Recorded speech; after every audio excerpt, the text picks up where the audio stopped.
Good morning guys, welcome back to our channel. So today is another day guys, morning, and yan, second day off ko ngayon guys. Tomorrow may pasok na. So ngayon si Atalia unang nagising, nag-defrost lang ako ng ulamin namin dito guys, mamayang lunch and dinner. Yung binili namin yan kahapon sa Asian store guys, pinapanood yung vlog namin nung nakaraan. So, yung breakfast namin ngayon, ulitin ko lang yung natira naming ulam.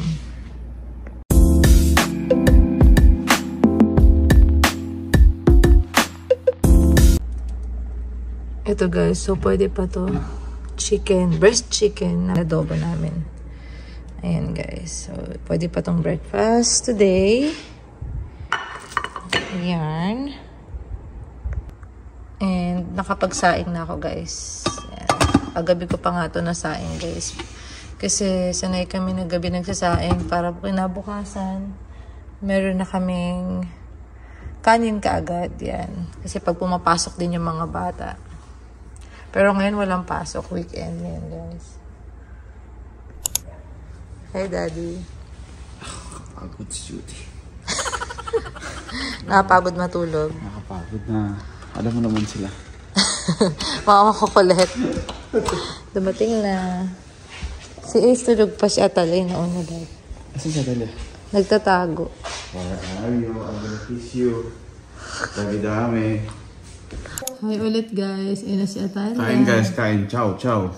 Kain. Dinagdagan na namin ng pipino with tomato. Tapos ito yung Chick-fil-A na natin. Kahapon. And ayun si Atalay. Burger! May Yakult. Burger.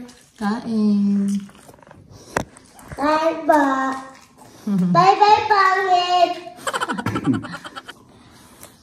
Hi guys, ayan, magbabasa tayo ulit ng mga comments and questions. Ayan, so habang kumakain ng breakfast si Daddy. And coffee. Ako. So guys, ayan.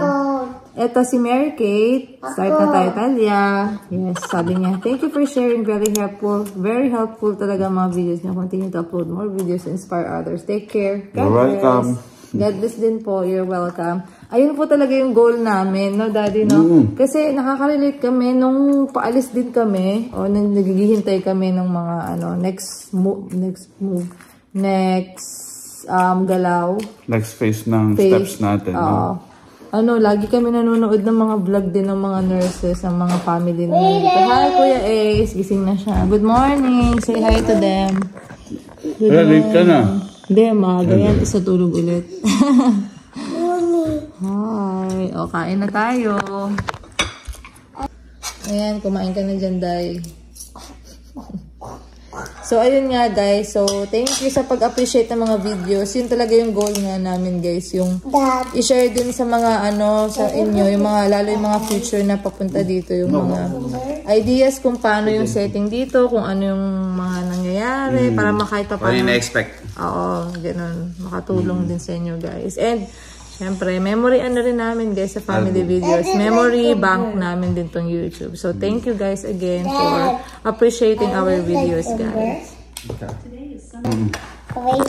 Ayan, itong si Ma'am Sai RN83. Sabi niya, been watching your videos po since pag-alis nyo sa Philippines till now. Excited to watch your videos every day. Thank you sa inyo ma'am. Thank you po again sa inyo lahat sa mga nagko-comment and mga nag-watch. Na-appreciate namin yung mga comments nyo guys. Ayan, since pag-alis daw namin sa Philippines. Salamat! So, more than 1 year na ma'am, no? Yeah. Thank you again. And next, sabi niya Daddy, si Little Heaven, mahirap ba mag-work as nurse sa long-term facility? Simula mahirap. Tsaka, kasi sobrang dami nga ng mga pasyente. Tapos, siyempre, communication barrier pa rin. Yeah, communication maliban na lang kung magaling talaga kayo mag-English, sanay kayo. Ganun. Pero kami kasi parang, minsan may kaba pa kasi paano may deliver, kung tama ba yung mga grammar, gano'n. Oo. Hindi pa confident, no? Mas more on ako conscious ka kasi, pero sila hindi naman sila hindi naman nila katulad ng mga Pilipino na parang sila pa talaga yung nag-watch nung kung ano yung magiging mali mo sa language or dun sa kung ano, paano mo sinasabi yung ano. Isa lang naman sa risk, tapos yun sa dami nga kasi yung bago akong pasok, mga 30 plus yung hawak ko. Tapos di ko kilala, tapos ang dadami ng gamot. Ayun, parang sa umaga pa lang, inaabot ako ng 4 to 5 hours magbigay lang ng morning meds. Siya kasi before pang umaga siya, naranasan niya yung umaga. Ako kasi pumasok na ako dyan night shift na. And then nung pumasok ako, parang nahati na yung parang gumaan yung yung load ng mga patient. Naging 20 plus na lang, di ba? Dahil 23, maximum 23 na lang kami each 4 nurses at night. So, ayun, naging okay naman sa una, gaya na sabi niya. Siyempre, hindi mo kabisado yung mga gamot. And more on, ano nga pala yung mga gamot sa SNF, guys, sa long term. More on oral, oo, tama. Pero, hindi maiwasan na meron pa rin may mga IM antibiotic. Minsan may mga TPN din kami. Pero madalang, hindi siya lagi, guys. Ayun. Ano pa ba? Changes, ganun. Pero konti lang, minimal lang. Pero kung sa anuhin mo naman, sa adjustment period ka, ang masasabi namin dun ka malinibago. Pero pag tumatagal na guys, nasasanay ka naman. Lalo na kung same patients lang. Yeah, same patient kasi kami. So parang masasabi namin, routinary siya guys. Yun, sa nagtatanong kung madali.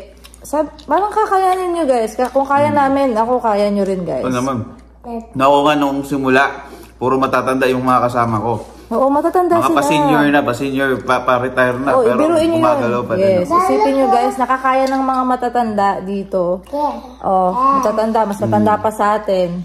Kaya nila, so for sure kakayanin at makakayanin guys. Pero nga, ganito yung mangyayari niyan, di ba?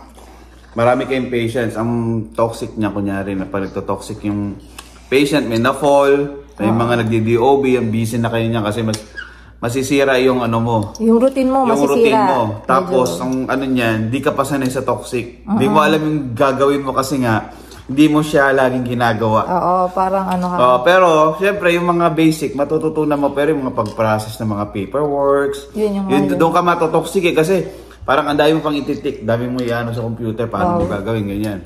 Yun yung pag-send out ng ng resident kapag nag-toxic siya, kunyari, kailangan ng emergency, na hindi kaya sa long term i-address. Sinesend out guys yung pasyente. Sinesend out agad yun basta nag-toxic kahit pag di na-manage. Pero, ang tip ko lang, sulat nyo lang. Pagka may tinuro, sulat nyo lang. Oo, susulat nyo lang guys. Mga more on forms naman, ang ano yun dun ang kailangan mong i-accomplish. Pero nga, after a year, nawala yung mga sinulat ko. Tapos di ko na maintindihan. Ayun. So ayun nga, pag sinend out lang naman din kayo mahirapan ay nag-toxic. And ano lang naman, parang syempre wala nga kayong gamit doon. Mga basic, first aid, mga ganun yung gagawin niyo sa patient. Pag na-fall, may fracture, mga ganun, kung paano yung proper paglipat.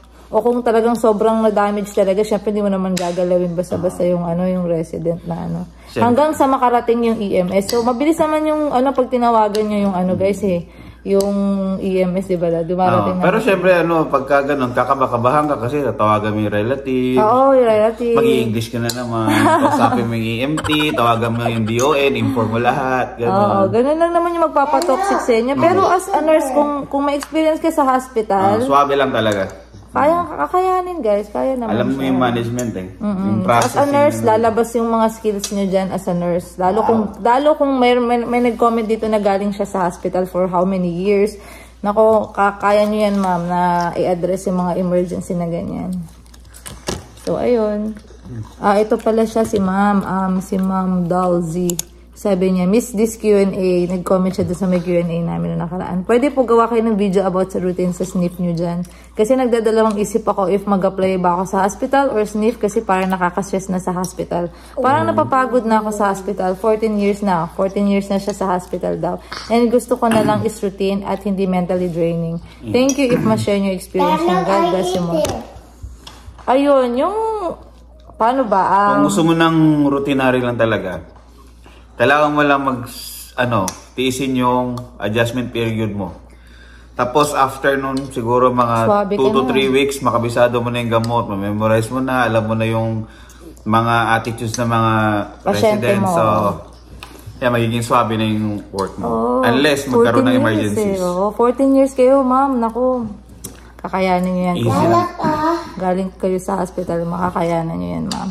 And yun, sa routine, kung makagawa ng videos about sa routine, medyo nag-ano kasi kami, kung paano ba, yung physically mag-ano ng camera doon. Malabo ata tayo makapag-camera ng ano guys, yung routine. Ikukwento na lang namin kung paano yung routine. Kasi, May mga cameras kasi doon naka mga yes, CCTV. and for sure, so, Sinisilip ng state yun. and then for privacy purposes, we're not allowed guys to to take videos sa mga facility. And I'm sure alam niyo yun guys as a nurse. And Pero guys, sa mga iba nyo nakikita, may malaki kaming cart.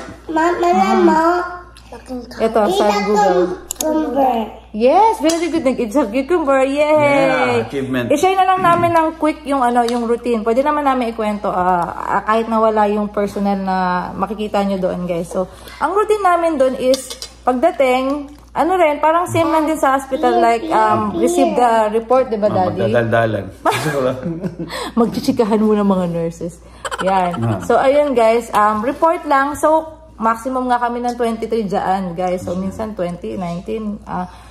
So, dahil kilala mo na siya, yung mga pasyente, Good, fine, good, okay. she's good. Ganun lang yung mga kung may medicine changes, yun yung pinaka-importante. Tsaka kung may mga highlights. Kunyari, mag-start siya ng antibiotic na ganito, ganyan na lang. Tapos kung nagbago kung paano niya tinitake yung medicine niya, whole, crush, or ganito, ganyan. Tapos nag-change ng status, DNR to a full code to DNR. Mga ganun lang naman usually, guys. And then, magbibilang ng NARC. Yung mga NARC sa NARC, sa cart, di ba, Daddy?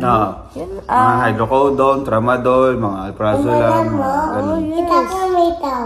Very good. Yun lang. Ano pa bang routine daw, guys? Paano Ayun, tapos after mag-receive at saka magbilang ng NARCs, ayun, depende rin sa diskarte mo kung magpe-prepare ka ng mga medicines, tapos or kung gusto mo mag-start ka na ng rounds, depende sa'yo kung anong mo talaga. Diskarte mo oo. Kung anong routine na ginagawa nila, kasi may iba namang resident, kunyari hindi nabigay ng oras ng ganito, yung routine nila na kunyari, 7 o'clock hindi nabigay, yun, mag-aabang sila sa inyo, tapos parang ma-intimidate ka, syempre bago ka pa lang aabangan ka nila, no? Hanggang mabigay mo yung gamot nila. So umpisa, para sila mga manok. minsan nakapalibot sila sa nakapalibot, kasi sila, syempre guys, intindihin natin na dun lang umiikot yung buhay din nila. Yung routine nila, ayan, kung gantong oras, siya. Para na silang upgraded ng nasa kulungan. Mga ganun. Kasi sobrang, ewan ko dito, pwede silang lumabas pero yung iba kasi wala talagang dalaw. Kawawa naman siya. Mapapansin nyo may mga resident kayo na never silang nadalaw ng mga family member. Iba nga daw, napakalayo ng mga ng miyembro ng pamilya nila nasa ibang state, tapos sila lang yung nandito, nilagay sa facility ng mga anak kasi hindi nga nila kayang maalagaan dahil nag-work or gano'n. So, ayun. One thing din, kikilalanin nyo yung mga resident nyo, yung mga ugali nila. Kasi may iba mamanipulate ka nila, tapos intimidate ka nila na bilis mo yung gamot, ganyan. Sa una. Tapos yung pain, dapat marunong kayo mag-assess ng pain. Yung iba, yung ate-ate lang. Ulit sila. Yung iba, nag-DOV. I need my inhaler. Sobra makikilala nyo yung kung sino talaga. Sino yung nangangailangan tsaka hindi. As a nurse, may clinical naman tayo, ay to judge kung totoo or talaga bang nagmamalingaring lang sila. Ganyan. Tapos minsan, pag nakita nilang, alas 6 na. I need my inhaler. Lagi pa alam mo, Joseph. Ilang beses sinatawag pangalan ko, guys. Nurse. Pag sa kalaunan naman, may-enjoy mo naman, tapos hanggang ikaw na lang yung manluloko sa mga pasyente. Lokohin mo sila, ganun. Para kasi pagka medyo natatawa-tawa sila parang siguro nawawala yung mga iniisip nila na mabigat sa kanila. Mga matatanda na kasi yan talaga yung mga pasyente. Ayun. So, ayun guys. Masasabi namin na, ayun. Tapos, yung rounds ko ngayon, dati kasi, naabot ako ng mga 9, start ako ng 7, naabot ako ng 9 or 10 Ngayon, 30 minutes. 7:30, tapos na ako, joke lang. Joke lang. Ayun, guys. Depende sa bilis talaga, guys. Mabilis to. Mabilis gumalaw to. Mabilis ako. Tapos yun nga, tapos teamwork kami doon. Siyempre, pagka busy yung mga CNA, kasi mga CNA talaga talagang gumagalaw talaga yung CNA dito. talaga yung talagang backbone ng nung long term sniff guys. Sila din talaga yung nasa first line ng defense. So, pero dahil Pinoy nga tayo, ewan ko lang pero papansin ko kasi parang nung una kong dating dyan, parang halos ako lang yung gumagala. Sumusunod, pag may call bell, ako lang yung pumupunta. Oo, nagtaka nga sila bakit yung nurse, di ba, ang RN, LPN kasi. Iba kasi tingin ng pag RN talaga no? Oo, yung iba nakaupo nga lang daw. Pero kami kasi sa napanggalingan nating hospital, tayo mga Pilipino, sanay tayo na nag-a-answer ng mga call light. Pag umilaw nga lang ng kakailaw lang halos or ilang minutes lang nakalipas, na-train kasi kami na sumagot agad ng mga call light. Ayun, so as a Filipino guys, mas maano tayo. Teamwork talaga. Tapos nung una ko pang doon, tinatanong nila kung naging CNA ba ako Kasi yung ibang mga nurses dito, dumaan ng CNA, LPN, tapos RN. Tapos LPN, NP kung gusto mo pang Tapos napagkamalan din akong tubero.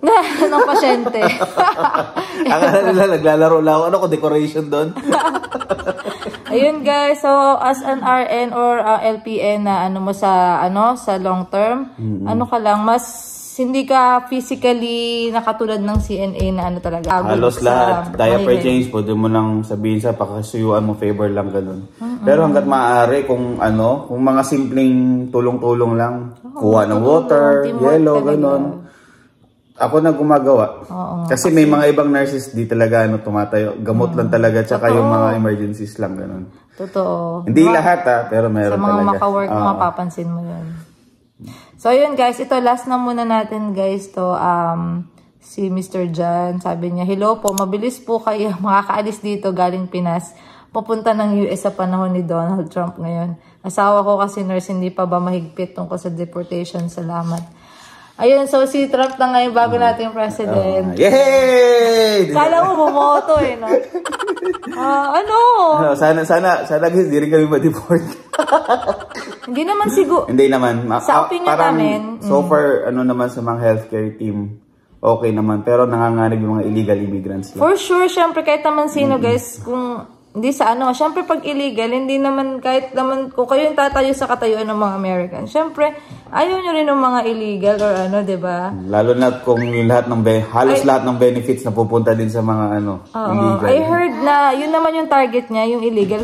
For nurses, lagi nilang kailangan ng nurses dito, guys. For sure, syempre, kung proper naman yung entry mo, and proper yung mga papers mo, kung legit. No worries. I don't think na na magkakaroon ng problem. Yun yung opinion namin, guys, as immigrant dito. So far, hindi pa naman namin nafe-feel na abangan na lang natin din. Na pinapa-deport alam ko sa January yata upo si Trump Pero parang mas anong tawag yun? Mass deportation natin gagawin. Yes. And kaya parang advice sila kung ka dito illegal, ka sa US. Umuwi ka na lang para just in case pwede ka pang bumalik dito. Kung gusto mo. Yes. Lalo na yung mga nag-tourist tapos nag-work dito din na umuwi. Mga ganun. So, ayun guys. Ang aming opinion sa ganyan. Pero, ang naman daw dati, nung si Trump ang umupo, talagang bumilis daw talaga yung movement ng visa bulletin. Pro naman siya sa mga guys basta legal ang open naman siya sa mga dito, imports. Yeah, so ganun lang naman guys. For sure, maintindihan nyo rin kung kayo yung lumagay sa nila. Sa kanilang, yung mga benefits. Sa kanilang, yes. Kasi napupunta daw sa mga migrants na iba. Yung dapat sa mga Americans. Yun what's this? Ayan na, nanggugulo na yung bulinggit namin guys. So, ayun muna yung nasagot namin guys. I hope nakatulong yung mga namin, opinion namin as a nurse dito guys. So, tuloy yung tanong nyo guys. Kung di man namin nasagot, tanong nyo lang ulit guys. Kasi nababasa namin. Yeah, nababasa naman namin. Namin. Busy lang kami. Yeah. Siya pala. ako nag-film, nag-edit. Sa lahat guys. Editor, producer, lahat. Producer ka lang. Thank you guys again. Dito na namin natapusin. Si Daddy matutulog na. And duty pa ulit mamaya. Ang tagal lang oras. Ang tagal na oras, sige, YouTube lang naman. Ay, grabe ka, di ako ganun ha. Trabaho. Napagod na tulog, guys. So, yun na. Thank you again. Thank you for watching. Hanggang, until next video. Bye!